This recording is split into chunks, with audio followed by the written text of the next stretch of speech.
ఒక్కటే బతుకు బతికితే ఇప్పుడే బతుకు నీకేమి కావాలో వెతుకు నీకు నచ్చినట్టు నువ్వు బతుకు నలుగురేమంటారని ఏమనుకుంటారని ఎన్నాళ్ళు వాళ్ళకై పరుగు నీకోసమే నువ్వు బతుకు ఉన్నది ఒక్కటే బతుకు బతికితే ఇప్పుడే బతుకు నీకేమి కావాలో వెతుకు నీకు నచ్చినట్టు నువ్వు బతుకు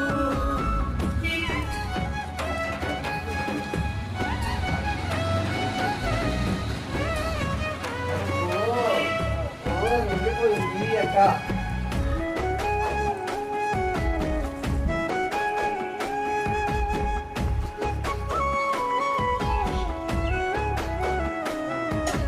అంటోడు అంటాడు అంటానే ఉంటాడు కాలాన్ని ఎవడాపగలడు పోయిన సమయాన్ని తిరిగిచ్చేదే